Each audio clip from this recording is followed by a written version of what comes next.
Então nós queremos receber com alegria o Roger. Desculpa a informalidade, né? Mas a gente se conheceu assim, o Roger e o Jairo, né? Sem grandes... novamente um prazer recebê-lo aqui, Roger. Sempre você tem uma palavra boa, amiga, profunda, e Deus tem te usado, tanto lá na FLT como professor. Quem não conhece o Roger, ele é filho da Iara e do Henrique Vanke, que estão ali, né? E o Roger, na época de juventude, ensino formatório, era São Mateus, né? Naquela época era São Mateus, ainda não tinha aqui a paróquia. Já faz tempo. Tinha como é que era? Capelinha. Então o Roger ainda pegou aquela época. Quem é daquela época já conhece ele. O Roger, há uns anos atrás, teve a oportunidade de fazer doutorado na Alemanha, né? Inclusive nós também nos encontramos lá. Eu não estava fazendo doutorado, eu e a Rose estávamos passeando com a turma da igreja lá, e foi muito bom. Ali a gente passou uns dias bem legal, conhecendo os caminhos de Lutero, né? A gente teve a chance de visitar onde Lutero nasceu, onde ele morreu, onde ele pregou, né? Onde ele aconteceu lá a queima da bula papal, tudo isso a gente conseguiu visitar junto e foi muito importante também. Mas, Roger, depois você pode complementar com mais alguma coisa que você queira, certo? Hoje não tem PowerPoints na palestra, o Roger não quer passar PowerPoints, né? Então é importante que a gente fique bem atento ao que ele vem nos falar. Então, assim como estamos, nós queremos orar aqui pelo Roger também. Obrigado, Deus, que mais uma vez temos a chance de ouvir aquilo que tu colocas no coração daqueles que buscam a ti e têm esta tarefa de proclamar a tua vontade para a vida, Pai, daqueles que creem em ti. Obrigado que nesta noite e amanhã nós temos o Roger conosco. Obrigado, Pai, pela capacidade que tu deste a ele. Obrigado, Pai, que acima de tudo também ele seja aqui um servo humilde, dependente da tua graça, da tua misericórdia, do teu amor.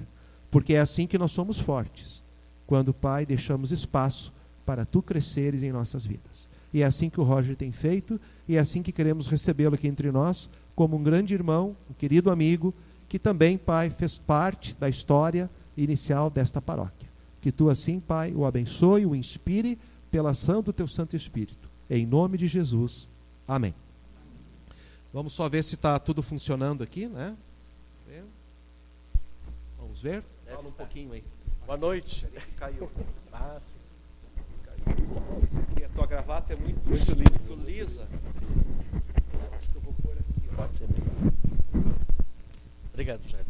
Uma boa noite a todos vocês. Creio que estamos nos ouvindo. Que bom. Para mim é uma alegria muito grande estar de novo aqui na Paróquia Unida em Cristo. Já aproveito para dar os parabéns antecipados, né? A gente geralmente não dá parabéns antecipados, mas como eu não vou estar aqui na próxima semana, já faço isso com muita alegria. De fato, para mim foi sempre muito importante estar aqui na época de criança, de adolescente. Eu vou trazer para cima, mas fica mais fácil. Isso. Para mim sempre é muito importante voltar para o lugar de onde a gente sai, porque isso tem a ver com a história da gente. E que bom que vocês podem completar 17 anos como Paróquia Unida em Cristo, mas não 17 anos da comunidade aqui do Costa e Silva, que também estava sempre ligado à Paróquia São Mateus. Me alegro muito, agradeço o Jairo também pelo convite e mais uma vez pela acolhida tão calorosa de vocês aqui também em Joinville. Ser, participar e testemunhar. Eu vivo comunidade. Esse é o tema que a ISLB, que é a Igreja Evangélica de Confissão Luterana no Brasil, escolheu para 2013. Esse é o tema sobre o qual nós queremos refletir nesses 3 encontros. E talvez você até poderia dizer, mais uma vez esse tema? Eu não sei se você tem acompanhado os últimos temas da igreja, mas não é a primeira vez que se faz esse tipo de pergunta. Não a formulação, essa é nova, mas que nós refletimos sobre esse assunto não é a primeira vez. Talvez você poderia pensar, será que a igreja não tem outro assunto para tratar? E apenas, mais uma vez, reforçar que nós somos igreja, que nós devemos participar da igreja. Cada pastor que vem aqui fala que a gente tem que participar da igreja. Será que não tem outro discurso? Será que não existe uma outra coisa para dizer? Ou todo mundo sempre diz que o cristão tem que testemunhar, tem que falar do Evangelho. Puxa, mas que coisa, de novo? Já ouvi isso, o Jairo já falou semana passada. E assim vai.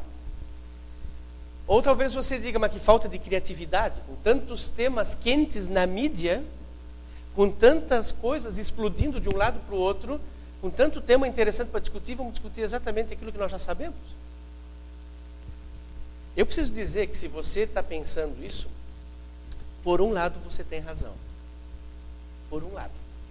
A impressão que eu tenho é que esse tema pode cair no erro, ou digamos que nós, ao lidarmos com esse tema, vendo o cartaz, ouvindo qualquer pastor esse ano falando sobre esse tema, ou se você entrar no site da ISLB, no portal Luteranos, você também vai encontrar não só os desenhos, também reflexões sobre isso. A impressão que eu tenho é que nós podemos cair na mesmice.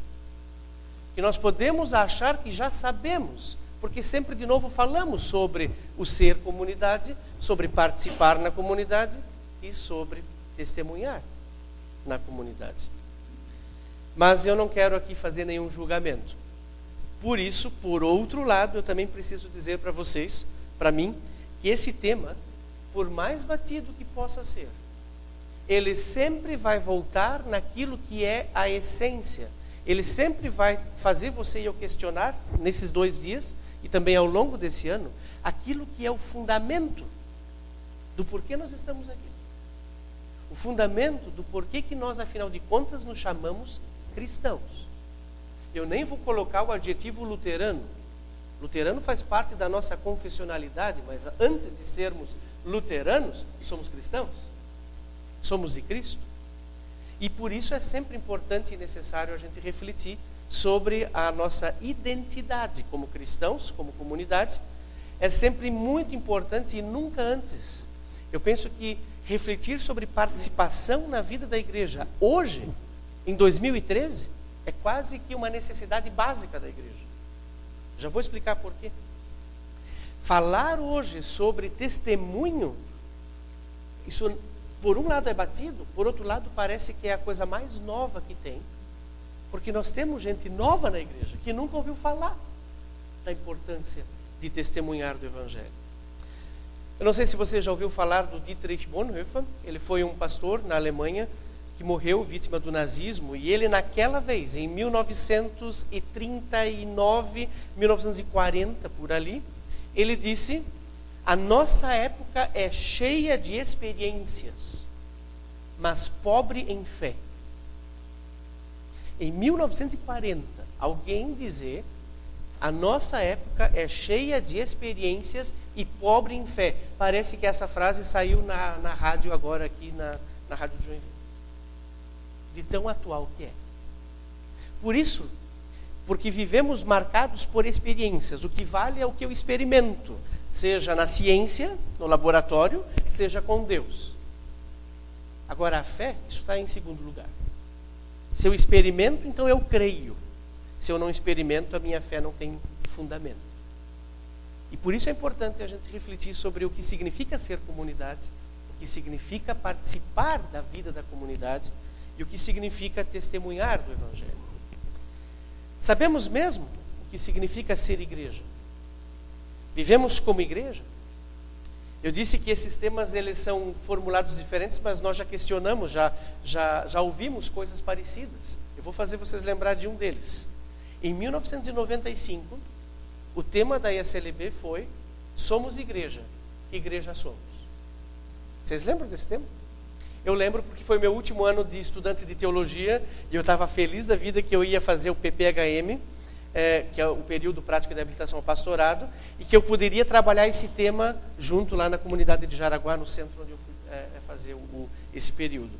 Mesmo que era o ano anterior, mas a reflexão que eu ainda tive no último ano da faculdade fez a diferença.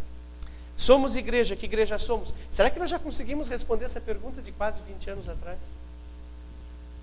Hoje ela está formulada diferente. Ser comunidade. Eu vivo comunidade. Qual é o nível de participação que nós temos na nossa comunidade? Qual é o nosso envolvimento na vida da comunidade? Muitas vezes nós temos que parar e refletir sobre isso. Qual é o meu nível de participação?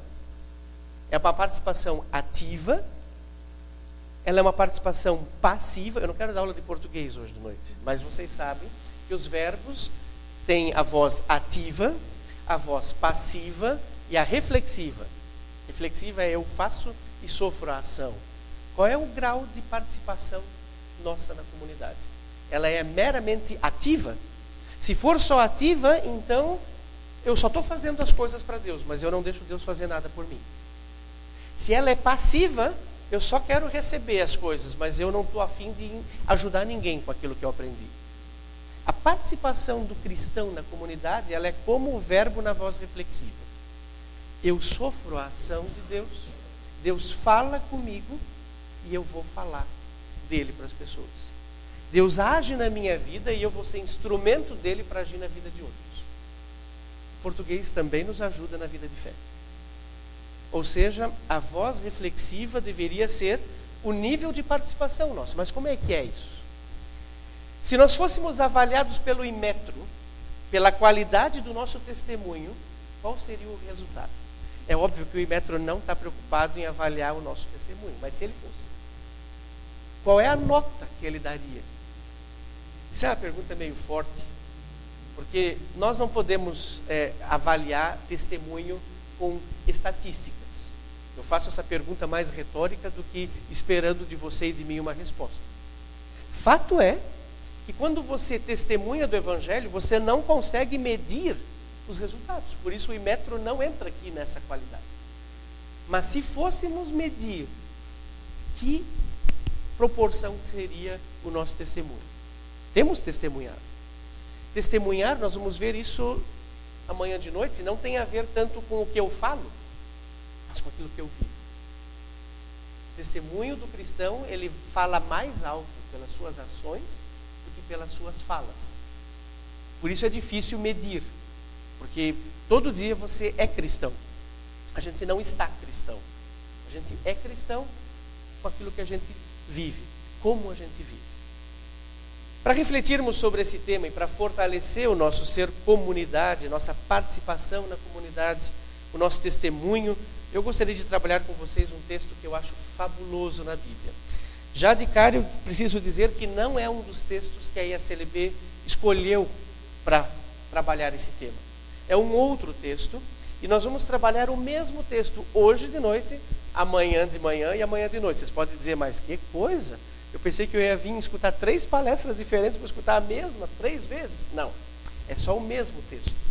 Mas nós vamos fazer 3 perguntas diferentes para ele.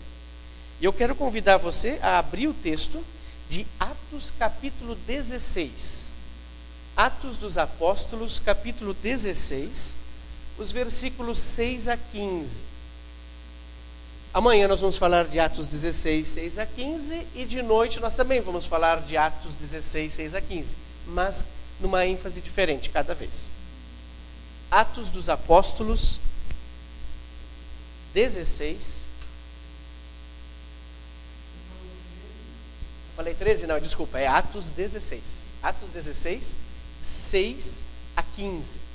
Desculpem. Pode ser que o 6 virou 3 de repente. Eu faço a leitura na versão do Almeida, revista atualizada. E percorrendo a região frígio-gálata, tendo sido impedidos pelo Espírito Santo de pregar a palavra na Ásia, defrontando Mísia, tentavam ir para Bitínia, mas o Espírito de Jesus não o permitiu. E tendo contornado Mísia, desceram a Troade. À noite, sobreveio a Paulo uma visão na qual um varão macedônio estava em pé e lhe rogava, dizendo: passa a Macedônia e ajuda-nos. Assim que teve a visão, imediatamente procuramos partir para aquele destino, concluindo que Deus nos havia chamado para lhes anunciar o Evangelho. Tendo, pois, navegado de Troade, seguimos em direção a Samotrácia e no dia seguinte a Neápolis. E dali a Filipos, cidade da Macedônia, primeira do distrito e da colônia. Nesta cidade permanecemos alguns dias.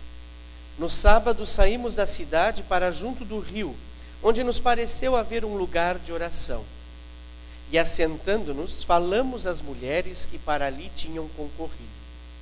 Certa mulher chamada Lídia, da cidade de Tiatira, vendedora de púrpura e temente a Deus, nos escutava.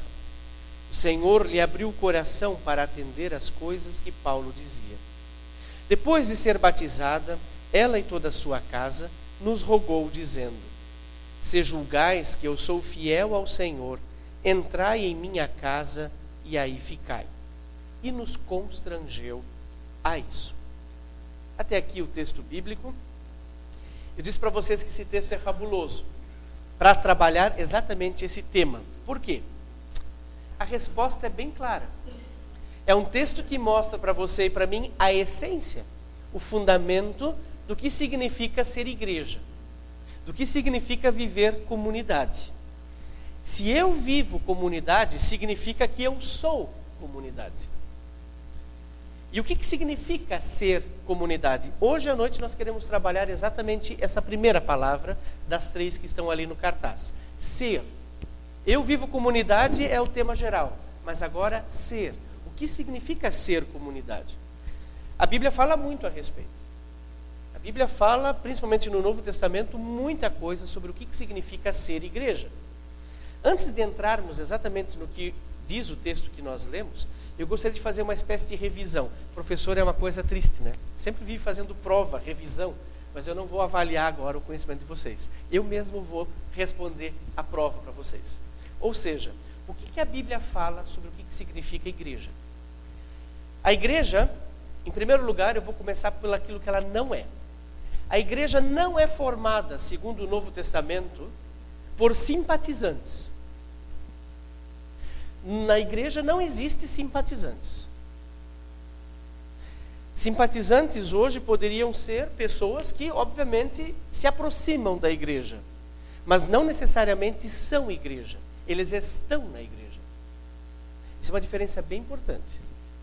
Quando eu falo que nós somos comunidade, que nós somos cristãos, que nós somos a igreja de Jesus, também não estou me referindo aos prédios. Igreja sempre é algo vivo, é você e eu. Nós somos igreja porque não somos somente simpatizantes. Nós somos membros dela. Nós somos pessoas que creem no Evangelho. Embora na igreja possa sempre ter pessoas que são simpatizantes. Sempre nós vamos ter visitantes entre nós. Muitas vezes os visitantes também fazem parte da igreja, mas não da comunidade aqui. Mas outras vezes nós temos visitantes na igreja que são pessoas que estão agora começando a ouvir a falar de Jesus. Eles estão se aproximando. Eles querem ser igreja, mas eles ainda estão na igreja. A pergunta que vale para nós é: onde é que nós estamos aqui? Nós já somos igreja porque cremos em Jesus? Ou nós estamos na igreja porque somos simpatizantes de Jesus? Eu vou dizer isso porque, se você ler os evangelhos, você vai ver essa diferença bem clara. Jesus foi acompanhado por uma multidão de simpatizantes e Jesus foi seguido por um grupo de discípulos. Isso tem uma diferença bem grande. E é bem importante nós lembrarmos que a multidão estava sempre atrás de Jesus. Eram simpatizantes dele. Eles achavam muito interessante o jeito que ele falava. Eles achavam Jesus extraordinário. Ele agia diferente do que os outros mestres e rabinos. Ele tinha autoridade diferente dos fariseus que falavam e não faziam o que falavam. E Jesus fazia milagres. Isso é o maior motivo pelo qual Jesus tinha simpatizantes. Pessoas que acompanhavam. O problema é que quando a gente agora, nós saímos da época da Paixão e da Páscoa, mas se vocês lembram alguns dos textos que foram pregados, se você leu a história da Paixão de Jesus, exatamente essa multidão de simpatizantes traiu Jesus. A multidão de simpatizantes que acompanhava Jesus por interesse, por simpatia, foi o grupo de pessoas que disse: crucificam. Não adianta xingar a multidão, dizendo: tá vendo? Os discípulos é que fizeram certo. Os discípulos também não fizeram muito diferente. Só que eles seguiram Jesus. E porque eles seguiram Jesus, eles pagaram também o preço de seguir a Jesus. Só que quando Jesus morreu, eles também deram no pé. Jesus ficou sozinho. A pergunta é, somos discípulos ou somos simpatizantes? E se somos discípulos, a nossa tendência é também deixar Jesus na mão. A igreja, em segundo lugar, não é formada por sócios. No Novo Testamento a palavra sócio não aparece, né? Sempre vai ser membros. Embora haja quem pense ainda hoje que a gente pode ser sócio da igreja, porque a gente paga alguma coisa, né? Tem um carnê, ou tem um envelope, ou tem uma contribuição. Então, tudo hoje, quando tem contribuição, é porque a gente é sócio. Se você é sócio do JEC, então você paga a sua contribuição e você vai lá para o estádio, você tem algumas regalias, né? Ou você tem alguns benefícios, porque você paga a contribuição do JEC. Não sei se ele está na primeira, na segunda, na terceira, não importa, né? Mas quem é torcedor, torce mesmo se ele está lá na quinta divisão, não tem problema. A pergunta é, na Bíblia nós não temos sócios. A igreja ela é formada por pessoas que estão lá sempre, não só de vez em quando, e não só porque pagam alguma contribuição. Terceiro lugar, a igreja não é formada na Bíblia por consumidores. Essa é uma palavra nova na igreja. A igreja se tornou uma instituição, quase como uma empresa de prestação de serviço. Qualquer dia ainda eles vão divulgar o pastor ISO 9001, né? A comunidade ISO 9001, porque é qualidade total. Isso é um problema hoje. Parece que a gente tem que achar a igreja perfeita. E o pastor tem que ser o perfeito. Só que a gente nunca se pergunta se a gente é o membro perfeito, né? Mas hoje o discurso é, eu quero uma igreja perfeita para que eu possa consumir o que ela me oferece. Nós usamos a linguagem empresarial e do comércio para dentro da igreja. Só que essa visão não tem na Bíblia. Na Bíblia nós não vemos a igreja sendo tratada como comércio. Isso é um problema. No Novo Testamento nós somos informados diferente do que significa igreja. Eu vou dar algumas definições bem breves para vocês. Ser comunidade, e o pastor Jairo já nos colocou esse salmo maravilhoso como saudação, que nos faz lembrar que nós somos rebanho de Deus. Falar que do ser comunidade é dizer, eu sou parte do rebanho de Deus. Eu sou ovelha desse rebanho. E você e eu, nós podemos ser comunidades porque Jesus, o bom pastor, cuida de nós. Eu só posso ser comunidade porque eu sou carregado por esse Senhor. Ele cuida de mim. Não só no caminho da justiça, mas também no vale da sombra da morte. Em cada momento, eu posso ser comunidade porque o bom pastor cuida de mim. Só cuidado porque a Bíblia fala que nós somos ovelha. E alguns acham que são camelo. Ovelhas nós somos, não camelos do bom pastor. Camelo não precisa ser guiado. A ovelha precisa. Por isso que a Bíblia insiste que nós somos ovelhas do bom pastor. Segunda característica que a Bíblia fala do que significa ser comunidade, é que ser comunidade é ser membro de um corpo. E isso é uma das figuras mais bonitas e também mais misteriosas da Bíblia. Porque assim como o teu corpo e o meu corpo não podem andar soltos, quer dizer, a tua perna não vai dizer amanhã não vou sair da cama, né? O teu braço também não vai dizer para ti, olha, se tu quer lá lavar o cabelo, tu lava com outra coisa, porque a mão não vai lavar. Isso não existe, porque o corpo que não funciona está morto. A igreja é um corpo vivo, onde cada membro está interligado. E você e eu somos membros desse corpo. E graças a Deus, nós podemos ser comunidades porque Jesus é a cabeça.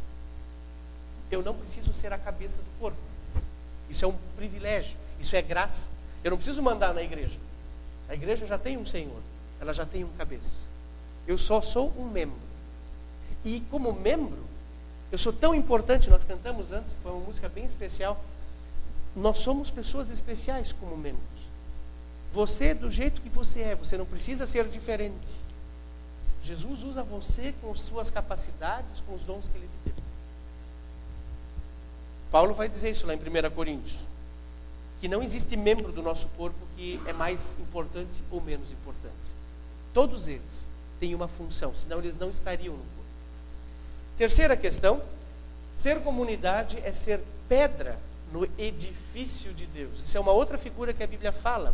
Assim como nós aqui podemos enxergar, isso também é legal aqui, que as paredes da comunidade aqui são de tijolo à vista. Isso é o retrato da comunidade de Jesus. A comunidade de Jesus Cristo sempre é um edifício em que os tijolos estão à vista. Tenta você achar um desses aqui e diz, esse sou eu. Tenta escolher um desses tijolos que estão aqui. E diga, esse sou eu faço parte desse edifício. Deus decidiu construir a sua igreja comigo. E aí se nós tirar um tijolo desse, pode ser que a casa não caia. Mas que vai ficar feio, vai. Por isso, se você faltar aqui, não vai cair. A vida da comunidade continua adiante se você disser não venho mais. Mas vai ficar feio. Vai ficar feio. Porque a igreja é uma construção como essa aqui, tijolo à vista, na qual você é visto, na qual você faz parte, na qual você é importante. E graças a Deus que Jesus, como o Senhor da igreja, quer ser o pedreiro e Ele usa você e eu para fazer a edificação da sua igreja. Ser comunidade na Bíblia significa ser a noiva de Cristo. Nossa, que legal. Significa que Ele é o noivo. E se Ele é o noivo, essa história de noivo e de noiva pressupõe o quê? Amor. Amor. Se eu sou a noiva de Cristo, se nós somos a noiva de Cristo, significa que o noivo quer casar conosco. Ele nos ama. Mas eu preciso dizer uma coisa bem séria. Quando a Bíblia fala que a igreja é a noiva, é uma figura também lá no Antigo Testamento, o povo de Israel é a esposa de Deus. Nós éramos como uma prostituta antes. Deus quer casar com uma prostituta. Essa é a figura que está na Bíblia. Por quê? Porque nós não queremos o noivo Jesus, nós queremos outro. No Antigo Testamento, o povo de Israel não quis Deus, quis outros deuses. E o profeta Oséias tem que casar com uma prostituta para mostrar para o povo de Israel o que Israel estava fazendo. Israel não queria ser a noiva de Deus, mas Deus não desistiu e casou com Israel. É uma figura, uma figura de linguagem, uma metáfora, é uma comparação. Nós somos amados, apesar do nosso pecado, pelo noivo que é Jesus. E isso nos faz ser comunidade. Ser comunidade no Novo Testamento é ser discípulo de Jesus. Discípulo de Jesus. Isso é fascinante, que você e eu podemos seguir o bom mestre e que ele nos ensina, e não só isso, ele caminha conosco. Ser discípulo não é andar com Jesus sozinho, é saber que ele caminha contigo e comigo. Ser comunidade é ser a comunhão dos pecadores. Tem gente que não vem para a igreja porque acha que na igreja só tem gente hipócrita. É o lugar certo. O Lutero vai dizer que a igreja é hospital. Por que ele diz isso? Porque é o lugar das pessoas que precisam ser restauradas e reconciliadas. E isso todos nós, nenhum de nós escapa. A igreja é o lugar dos pecadores. Se a igreja não for o lugar dos pecadores, os pecadores não têm outro lugar. Aqui é o nosso lugar. Aqui é o lugar em que as máscaras vão cair, mas que Jesus nos levanta o rosto para com dignidade poder continuar a viver. Perdão significa levantar o rosto. Perdão significa te dar e me dar a dignidade de novo. De poder olhar um para o outro. De poder olhar na face que Jesus fez.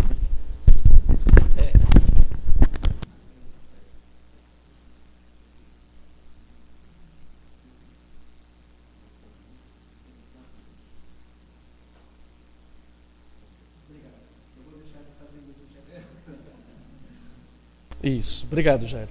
Mas é bem nessa dimensão, é olhando para a cruz de Cristo que nós podemos reconhecer o que Ele fez por nós para nos perdoar. E a comunidade, ser comunidade, é se saber perdoado por Deus. Eu não preciso voltar para casa quando eu saio daqui com a carroça cheia dos pecados atrás. Eu posso deixar a carroça aqui. Os fardos ele carregou na cruz. Isso é ser comunidade. Que eu não preciso carregar fardo nenhum. Que ele carregou por você e por mim. Ser comunidade na Bíblia é ser o ramo ligado à videira. E a videira é Jesus. E você sabe, João 15 diz que se cortar o ramo e deixar ele lá no chão, ele vai apodrecer, ele não vai produzir fruto. Ele só vai produzir fruto se ele estiver ligado à videira. Isso é uma imagem também da igreja, da comunidade que pertence a Jesus, que se alimenta da palavra de Jesus e que produz fruto. Fruto significa bênção na tua e na minha vida. Ser comunidade, o Paulo vai dizer, é ser a comunidade do uns aos outros. Perdoai-vos uns aos outros, consolai-vos uns aos outros, suportai-vos uns aos outros.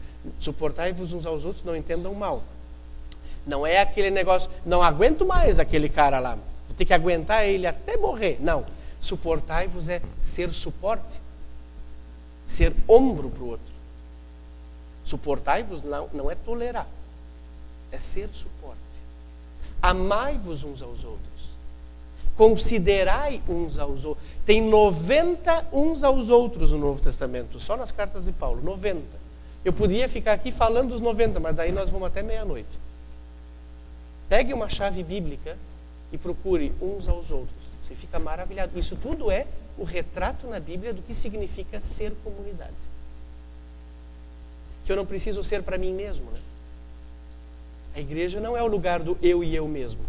É do uns aos outros. E o mais legal é que Jesus é por você e por mim. E que Ele está conosco. E acima de tudo, ser comunidade é crer em Jesus. Semana passada, lá em São Bento, eu ainda preguei, ainda sobre a questão da Páscoa, e eu usei o texto do Tomé. Eu gosto muito do texto do Tomé.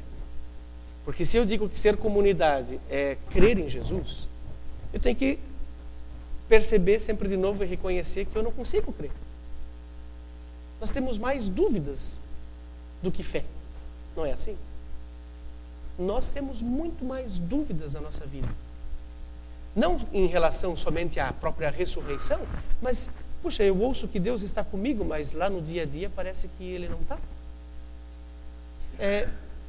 Eu ouço aqui no culto que a gente precisa e pode confiar em Deus, mas quando eu faço isso parece que Ele não está nem aí comigo. Dúvidas fazem parte da fé. E eu também acho bem legal aquele texto em que o Jairo, não o pastor Jairo, mas o Jairo vai procurar Jesus porque a sua filha está doente. E ele diz, Senhor, eu creio, mas me ajuda na minha falta de fé. Jesus diz para ele, não temas, crê somente. Não parece uma contradição? Eu creio, mas me ajuda na minha falta de fé. É isso que é a tua e a minha vida. Nós somos Tomé. E o Tomé não é negativo na Bíblia. Muito pelo contrário. Quem lê a história do Tomé e fica apontando o dedo, cuidado. Porque todos os discípulos também tinham que botar o dedo para ver, para crer. Todos eles tinham que primeiro ver para crer. E Jesus diz, bem-aventurado é aquele que crê para ver. Porque Jesus nos ajuda na nossa falta de fé. E ser comunidade é ser uma comunidade que depende de Jesus para crer. Se eu dependesse de mim para crer em Jesus, eu seria ateu. Eu não dependo de mim, eu dependo de Jesus mesmo, que aparece aos seus discípulos e que mostra quem Ele é. E é isso que Ele faz contigo e comigo todas as vezes que nos reunimos como comunidade, que ouvimos a Sua palavra. Agora vamos entrar em Atos, senão daqui a pouco chega meia-noite mesmo. O que o texto de Atos tem a nos ensinar sobre ser comunidade? Paulo, para vocês entenderem o contexto, Paulo está na sua segunda viagem missionária. O Paulo fez 3 viagens, saindo de vários lugares e visitando vários lugares. E ele tinha acabado de visitar algumas comunidades que ele ajudou a fundar, que ele fundou comunidades na sua primeira viagem missionária. São 3 cidades que é citado no texto, Derbe, Listra e Icônio. Isso hoje é a Turquia. Nós estamos falando de um lugar onde hoje é a Turquia. Tá? E o Paulo está lá com o firme propósito de levar o Evangelho. Ele está indo na sua segunda viagem fazer uma visita pastoral a essas comunidades que ele fundou para saber como é que estão as coisas, para ajudá-los na sua fé e, com certeza, para continuar fazendo com que essas comunidades cresçam. Aí no versículo 5, antes do texto que nós lemos, o Lucas, que escreve o livro de Atos, ele diz: assim as igrejas eram fortalecidas na fé e dia a dia aumentavam em número. Que comentário fabuloso. Dia a dia essa comunidade ia crescendo e as pessoas eram fortalecidas na fé. Isso é bem legal. Esse é um tipo de comentário que aparece várias vezes no livro de Atos, e essa é a grande ênfase que Lucas quer dar. Lucas escreveu 2 livros no Novo Testamento, o Evangelho de Lucas e o livro de Atos. E você, vou dar a dica, lê os 2 juntos. É bem interessante, desde a história do Natal até a história da morte do Paulo. Praticamente todo esse período o Lucas relata para nós. Lucas quer destacar qual é a tarefa da igreja dentro de um mundo no qual eles viviam, que era completamente contrário à fé. Era um mundo completamente avesso à fé cristã. Era muito religioso. Fecha bem com a frase do Bonhoeffer. Cheio de experiências, mas nada de fé. Religião não faltava na época de Jesus e na época de Paulo. Como hoje também não falta. Mas fé se vê muito pouco. A era chamada pré-cristã, que a gente chama a época do livro de Atos de pré-cristã, ela não é diferente da nossa época, que hoje os estudiosos estão chamando de pós-cristã. Vocês já ouviram falar de pós-modernidade, né? A pós-modernidade significa nós vivemos numa época pós-cristã. O que eu quero dizer com isso? Que a igreja cristã não tem mais nada para dizer nesse mundo. O mundo não precisa mais da igreja. Infelizmente. Isso para nós é uma palavra muito forte, porque isso toca exatamente na nossa identidade, na nossa essência, que é o que nós estamos falando hoje. A mídia, a política, na escola, não precisa mais da fé cristã. Nós não moldamos, infelizmente, mais o pensamento do mundo, assim como foi na Idade Média, assim como foi até mais ou menos 1800. Ali não existia esse negócio de não ter religião, de não ter fé. E muito menos, ali não tinha esse negócio de não ser cristão. Todo mundo era cristão. Hoje, a fé cristã não dá mais todas as respostas, infelizmente. É um desafio para você e para mim. Isso nós não devíamos ficar conformados de braço cruzado. Hoje, no Congresso Nacional, se votam leis que vão exatamente contra a Constituição do Brasil, que é baseada na Bíblia. Mas porque hoje a Bíblia não precisa mais estar lá para fundamentar a Constituição. A Constituição da União Europeia ainda não está pronta. A União Europeia está quase se desmanchando e a Constituição deles ainda não está pronta. E sabe por que eles estão brigando? Se tira ou deixa o nome de Deus na Constituição. Por isso. Nós estamos vivendo uma época pós-cristã. Somos minoria. Nós somos a minoria.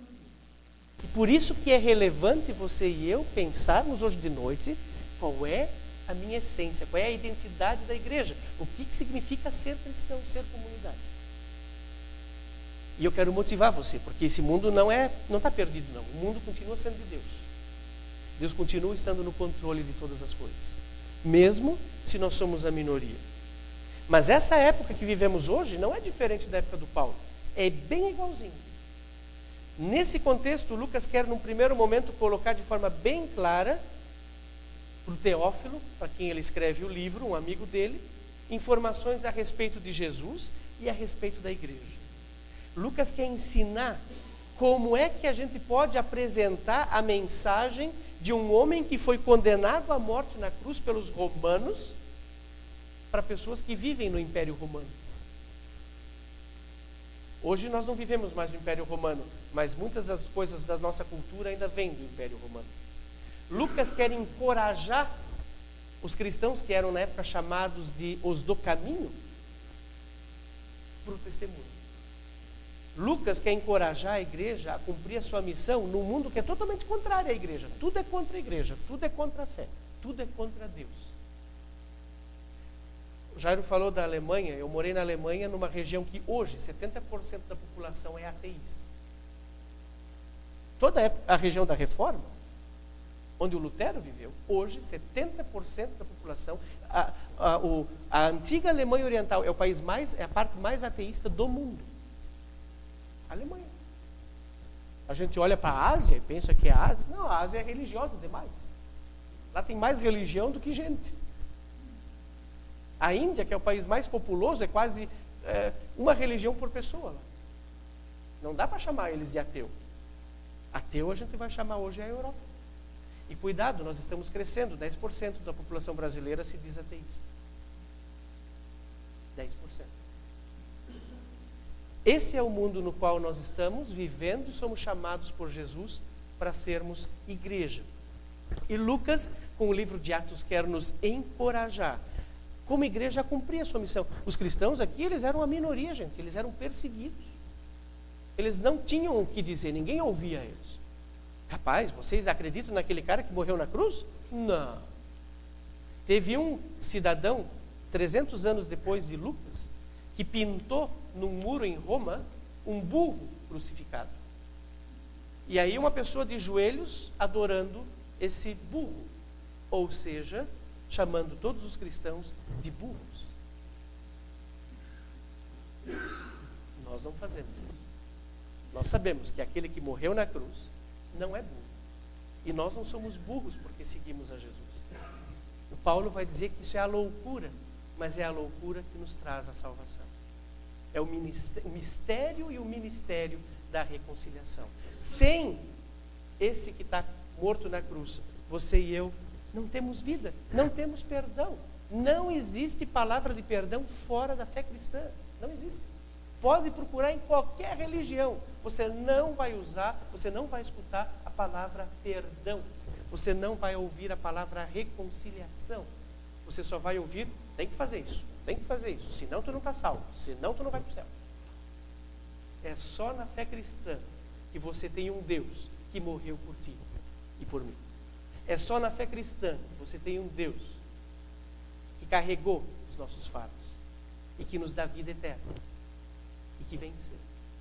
Em outro lugar, não?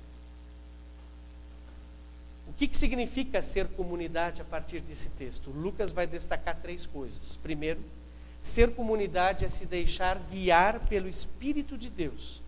Comunidade cristã é aquela que ouve a voz do Espírito Santo. E foi isso que aconteceu. Eu não sei se você percebe na leitura, eu acho esse texto bastante intrigante. O Espírito Santo impediu 2 vezes o Paulo de pregar o Evangelho. É a única vez que aparece na Bíblia que o Espírito Santo impede alguém de fazer alguma coisa para ele. Vocês nunca acharam estranho isso? 2 vezes aparece. E o Espírito Santo não deixou o Paulo pregar lá onde ele queria. O Paulo estava querendo ir para a Ásia, da Turquia indo para a Ásia, ele queria ir onde hoje é Geórgia, Taquiquistão e o sul da antiga Rússia, essa região, tá? Armênia, essa região ele queria ir. E o Espírito Santo não deixou. Aí eles rodearam, foram para um outro lugar, também não deixou. Daí eles acamparam em Troade. Troade, vocês lembram do cavalo de Troia? Pois é, Troia é Troade, é a mesma cidade. Só não ficou dentro do cavalo, o Paulo não ficou dentro do cavalo. Ele está lá em Troade e ele vai dormir. Pois é, não fomos, não estamos entendendo o que está acontecendo, vamos dormir. E nessa noite Paulo tem uma visão, tem um sonho, e aparece nesse sonho um varão, um homem, macedônio. Macedônia, hoje tem um país, que não tem 10 anos de independência novamente, que fica no norte da Grécia. E esse varão macedônio aparece para o Paulo e nessa visão diz, passa para cá e nos ajuda. Para encurtar a história, é como se o Paulo quisesse ir para São Francisco, a praia, e o Espírito Santo manda ele subir a serra e ir para Mafra. Tá? Direções opostas, exatamente opostas. E o Paulo acorda de manhã cedo e ele vai dizer isso para os seus companheiros de viagem, e o Lucas está junto, porque ele diz nós aqui nesse texto, e de repente eles se percebem, é para lá que nós vamos. Ou seja, o Paulo, ele tinha uma visão clara de ministério. O Paulo era uma pessoa que sempre orava a Deus. O Paulo é uma pessoa que vivia na dependência de Deus. Mas que Deus disse para ele, não vai por ali, vai pelo outro lado. E ele faz exatamente isso. Paulo exerce o ministério de Jesus, não o dele. Paulo podia ter dito, não, eu vou para a Ásia e ponto final. Não, ele se deixa levar e depender do direcionamento do Espírito Santo para o seu ministério. E essas duas tentativas mostram para nós que, de fato, o que a igreja precisa sempre de novo lembrar é que ela tem que ouvir a voz do Espírito Santo. Ela tem que ouvir a voz de Deus. E onde é que eu encontro a voz de Deus? Aqui, na sua palavra. É na sua palavra que eu vou encontrar o que Deus tem para dizer para você e para mim hoje. É por isso que tem prédica no culto. Se não fosse por isso, o culto seria só louvor. Eu acho estranho, né? Tem algumas comunidades que muitas vezes dizem isso. Ah, hoje vai ter culto de louvor. Só louvor, não tem prédica. Que engraçado, porque a gente vai para ouvir a palavra de Deus e não deixa Deus falar, né? Só a gente tem coisa para dizer para Deus. Deus também tem algo para nos dizer. Deus vai orientar a tua e a minha vida, seja pessoalmente, seja como igreja, a partir exatamente da sua palavra. Quando uma comunidade não vive mais do soprar do Espírito Santo através das Escrituras, só lhe resta fechar as portas. Ser comunidade é viver e depender do Espírito de Deus. Por quê? Porque é Ele que fundou a comunidade. Vocês estão comemorando 17 anos de fundação de paróquia, mas a igreja cristã tem mais de 2000 anos já de fundação. E foi o Espírito Santo que fundou. E nós não inventamos a roda aqui. Nós estamos dentro dessa mesma história. Nós somos a bola da vez. Mas os nossos antepassados, desde o livro de Atos, estão sendo igreja na medida em que eles ouvem a voz do Espírito de Deus. É o Espírito Santo que nos dá a direção. E foi isso que aconteceu com o Paulo. A direção não era a Ásia, mas a Europa. E eu não quero aqui agora fazer isso como um exagero, mas se hoje nós estamos aqui, preciso dizer isso para vocês, se hoje nós estamos aqui, foi graças a Atos 16. Porque se Paulo tivesse sido teimoso e ter ido para a Ásia, o Evangelho talvez teria tido outros caminhos para chegar na Europa, mas aqui ele chega na Europa pela primeira vez. Filipos, Macedônia, é a primeira cidade da Europa que houve o Evangelho, e de lá o Evangelho vai para todos os outros países, através do Império Romano, com os cristãos espalhados, chega ao ponto de ter a Igreja Católica, depois da Igreja Católica as igrejas protestantes e os imigrantes que vieram para cá, tanto no descobrimento do Brasil com os portugueses, trazendo a Igreja Católica, a fé cristã para cá, como depois com os imigrantes alemães, italianos e poloneses, que trouxeram também a fé cristã evangélica. Ou seja, se hoje existe uma comunidade unida em Cristo com 17 anos, é porque o Paulo pregou o Evangelho em Filipos. Bem exagerado, mas é bem isso. Só mostrando para vocês um pouco do fio da história. Por isso nós não inventamos a roda aqui. Nós só somos a bola da vez. Que vamos fazer aquilo que o Paulo já fez. Aquilo que os pais da igreja fizeram. Aquilo que o Lutero fez. Aquilo que os imigrantes nossos que vieram da Alemanha e da Suíça e da Holanda para cá fizeram. E que agora somos nós. E o que todos esses fizeram? Eles ouviram a voz do Espírito Santo. Claro que alguns deles também foram teimosos e ouviram a sua própria voz. E também deu problema. Como é o risco que hoje você e eu corremos também. Quando não ouvimos mais a voz de Deus falando o que Deus quer da nossa comunidade. Qual é a visão que Deus tem para a nossa comunidade aqui? Qual é a visão que Deus tem para o nosso ministério, para a nossa vida? É isso que significa ser comunidade. O que Lucas deixa claro é que Paulo se deixa conduzir não pela sua visão, mas pela visão de Deus. Qual é a visão que nós temos de igreja? Que proposta de igreja nós temos? E aqui eu não estou me referindo aos modelos, mas exatamente à essência. Aquilo que não poderia faltar em nenhuma igreja, que é o direcionamento do Espírito Santo através da palavra de Deus. Não é o espírito da nossa época que determina qual é a nossa tarefa e qual é a nossa identidade como igreja. Nós temos que muitas vezes quase ir contra o espírito da nossa época. O que é o espírito da nossa época? É essa coisa hoje assim que Deus é um só, todos os caminhos levam para Deus, não importa se você é religioso, se você é ateu. no fim vai dar tudo bem mesmo. Relativiza. Aquilo que era certo hoje é errado, aquilo que era errado hoje é certo. Esse é o espírito da nossa época. Não é isso que determina o agir da igreja, e muito menos a sua identidade, mas o Espírito Santo de Deus. Ser comunidade significa enxergar como Deus enxerga, ter a visão de Deus e andar sob a direção dele. Como é que é isso na nossa vida pessoal? Quero concluir justamente fazendo essa pergunta. Nós ouvimos a voz de Deus, nós ouvimos a voz do Espírito Santo para a nossa vida. Nós direcionamos a nossa vida pessoal a partir dos princípios eternos de Deus, a partir da Escritura, ou nós levamos a nossa vida do jeito que vai mesmo, empurrando com a barriga e do jeito que eu decido? Como vivemos a nossa comunidade? Do jeito que nós queremos, porque agora nós somos a liderança? Ou nós vamos ouvir e sempre pedir, Senhor, ensina-nos o que é a tua vontade e dá-nos a direção para sermos a comunidade que tu queres? Porque daí vem as duas outras coisas. Ser comunidade é ser chamado para anunciar o Evangelho. E esse é esse aspecto da identidade da comunidade que o texto mostra para nós bem claro. Após a visão que Paulo tem, ele se dá conta.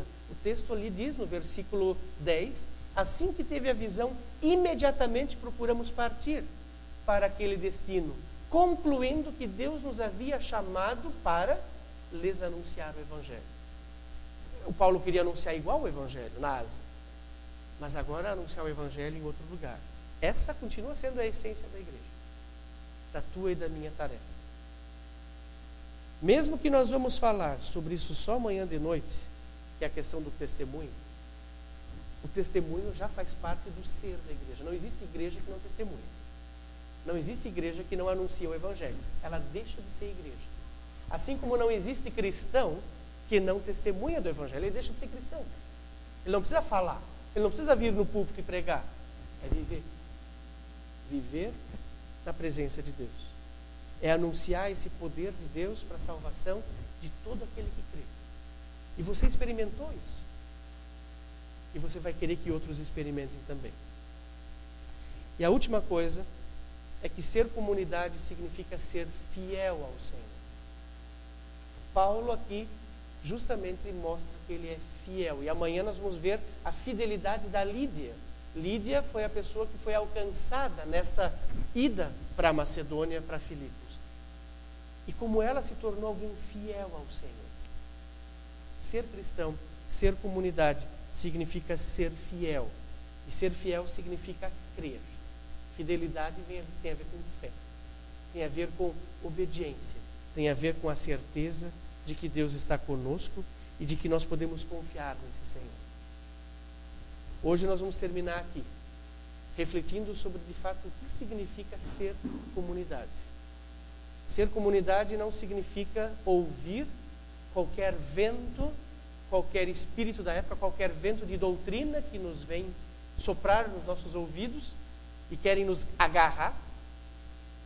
Ser comunidade não significa viver a partir da minha visão, daquilo que eu acho que é o certo, mas sempre de novo significa ouvir a voz do Espírito de Deus através da palavra de Deus e pedir para que esse mesmo Deus nos direcione, seja lá na tua vida pessoal, no teu trabalho, na tua família, lá na escola, seja aqui na comunidade, não importa onde.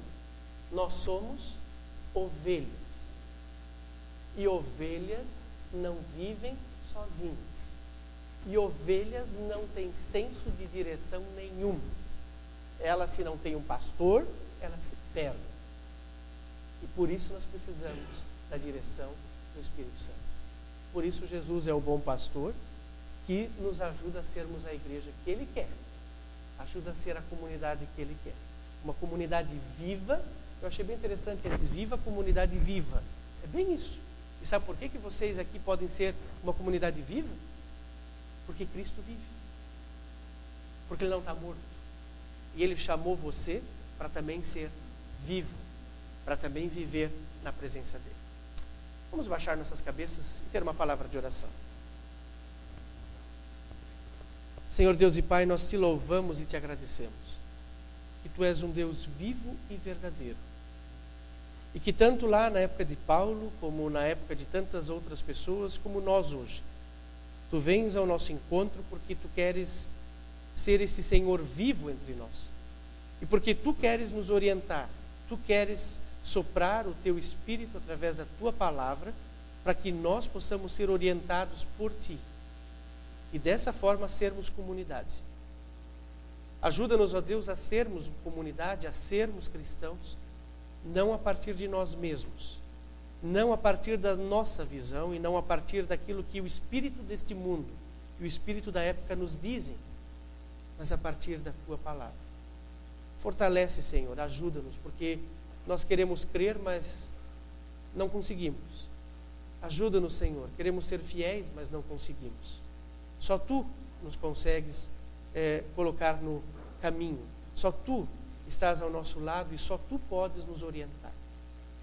Obrigado, Senhor, por essa noite, pela Tua presença entre nós, pela Tua palavra. Que essa Tua palavra frutifique, que essa Tua palavra aponte para nós também o nosso pecado, mas que essa palavra nos leve para o trono da graça, onde Tu nos acolhes com o Teu amor, onde Tu nos mostras o Teu perdão e nos ensina de novo e nos faz recomeçar do zero a ser igreja, a ser cristão. Obrigado, Senhor, que Tu estás conosco, que podemos nos despedir nessa noite, nessa certeza de que Tu vais conosco para casa e que Tu lá permaneces conosco e que Tu nos trazes de volta, porque Tu és o Senhor da nossa vida. E é em nome de Jesus que nós oramos. Amém.